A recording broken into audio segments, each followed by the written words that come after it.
সম্পূর্ণ নতুন একজন কাস্টমারের সাথে কিভাবে কথা বলা শুরু করব, কি বিষয় নিয়ে কথা বলা শুরু করব এবং আমরা যা বলতে চাচ্ছি কাস্টমার তা শুনবে কিনা ইত্যাদি বিষয় নিয়ে প্রায়ই আমরা একটি দ্বিধাদ্বন্দ্বে ভুগি। কিভাবে সম্পূর্ণ নতুন একজন কাস্টমারের সাথে স্মার্ট উপায়ে রিলেশন বিল্ড আপ করা যায় তা নিয়েই আমার আজকের আলোচনা। আসসালামু আলাইকুম প্রিয় দর্শক, বিজনেস লার্নিংয়ের পক্ষ থেকে আপনাদের সবাইকে স্বাগতম জানাচ্ছি। আমি মোহাম্মদ আলী আশরাফ। প্রথম সাক্ষাতেই কাস্টমারের সাথে প্রোডাক্ট সেলস বা বিজনেস নিয়ে কথা বলা স্টার্ট করলে অধিকাংশ ক্ষেত্রেই কাস্টমার আপনার সাথে কথা বলার আগ্রহ হারিয়ে ফেলবে। কারণ কাস্টমার কখনোই চায় না কেউ তার কাছে এসে প্রোডাক্ট সেল করে চলে যাক। কাস্টমার সবসময় চায় কেউ তাকে হেল্প করুক।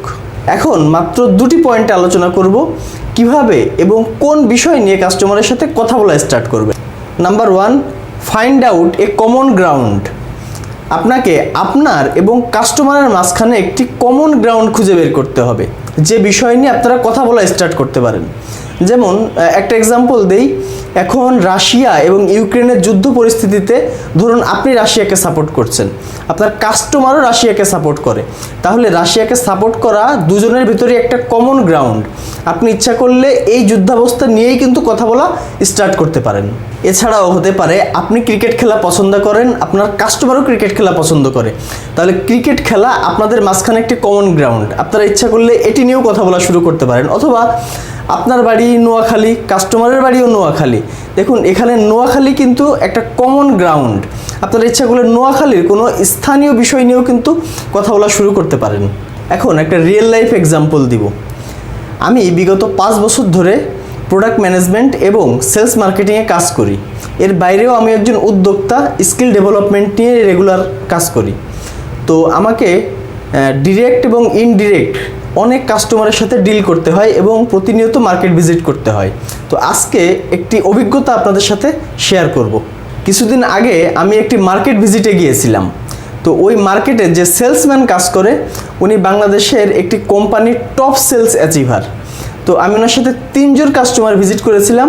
তো আমার কাছে মনে হয়েছে যে এই 3 জন কাস্টমারের সাথে ওনার সম্পর্কটা আউটস্ট্যান্ডিং এবং সেলস রেকর্ডও বেশ ভালো। তো ওনাকে আমি জিজ্ঞেস করলাম যে এই 3 জন কাস্টমারের সাথে আপনার এত ভালো সম্পর্ক কিভাবে হয়েছে। তো উনি আমাকে বললেন, প্রথম কাস্টমারের ছেলে এবং আমার ছেলে একই স্কুলে একই সাথে পড়াশোনা করে।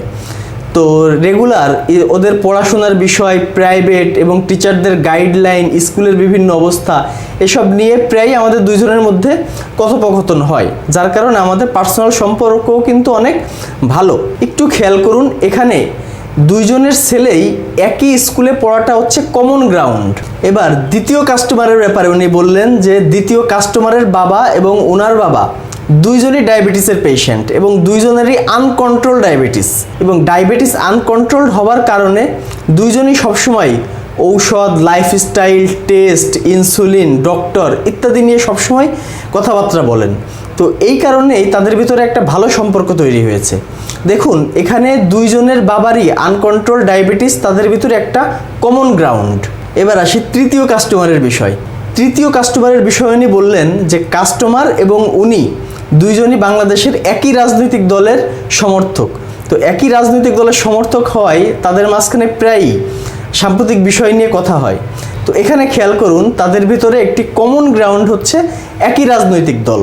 আমরা সাধারণত সাজেস্ট করি যে কাস্টমারের সাথে ধর্ম এবং রাজনীতি এই দুইটা বিষয়ে কম কথা বলতে, কিন্তু বাস্তবতা হচ্ছে সেলস মার্কেটিংয়ে যখন ধর্ম এবং রাজনীতির ফ্লেভার লাগানো যায় তখন আসলে সেলসটা এক্সপোনেনশিয়ালি বৃদ্ধি পায়।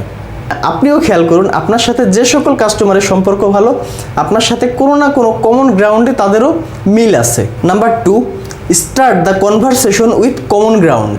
আপনি কমন গ্রাউন্ড আইডেন্টিফাই করার পর সুযোগ বুঝে কাস্টমারের সাথে কমন গ্রাউন্ড নিয়ে আলোচনা শুরু করতে হবে।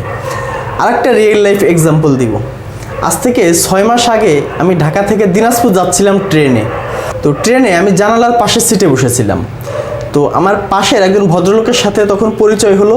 দুইজনের কথা শুরু হলো একটি কমন গ্রাউন্ড নিয়ে, সেটি হচ্ছে আমিও জানালার পাশে বসতে পছন্দ করি, পাশের ভদ্রলোকও জানালার পাশে বসতে পছন্দ করে।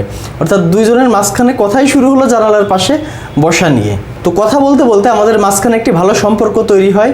এক পর্যায়ে আমরা মোবাইল নাম্বার আদান প্রদান করি এবং ফেসবুক ফ্রেন্ড লিস্টেও অ্যাড হই। আমি আমার গত ভিডিওতে আলোচনা করেছিলাম একটি সুপার শপে কিভাবে ডিজিটাল মার্কেটিং অ্যাপ্লাই করে সেলসটাকে ডাবল করা যায়। তো এই ভিডিওটা দেখেই উনি আমাকে ফোন করেন।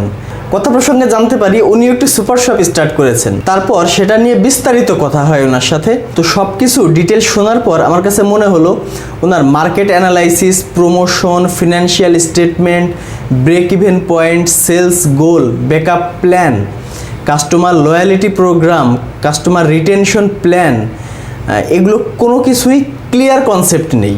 তো এরপর আমি আসলে ওনাকে এই বিষয়গুলোর প্রয়োজনীয়তা এবং প্ল্যানিংয়ের প্রয়োজনীয়তা সম্পর্কে এক্সপ্লেইন করি। তো এরপর আমি তাকে একটি বিজনেস প্ল্যান করে দেই এবং আমার কাছ থেকে বিজনেস প্ল্যানটি কেনার মাধ্যমে উনি কিন্তু আমার ক্লায়েন্ট বা কাস্টমার হয়ে যায়। তো একটু খেয়াল করুন, ওনার সাথে কিন্তু আমার কথা শুরু হয়েছিল জাস্ট একটা কমন গ্রাউন্ড নিয়ে, সেটি হচ্ছে জানালার পাশে বসতে পছন্দ করা। আলোচনাটা যদি একটু রিক্যাপ করি, সম্পূর্ণ নতুন একজন কাস্টমারের সাথে কথা বলা স্টার্ট করতে গেলে নাম্বার 1 আপনাকে একটি কমন গ্রাউন্ড খুঁজে বের করতে হবে এবং নাম্বার 2 সেই কমন গ্রাউন্ড নিয়ে আলোচনা স্টার্ট করতে হবে।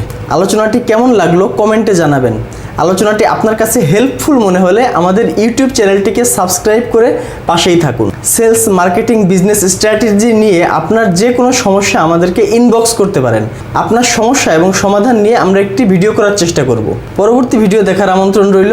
ধন্যবাদ সবাইকে। আল্লাহ হাফেজ।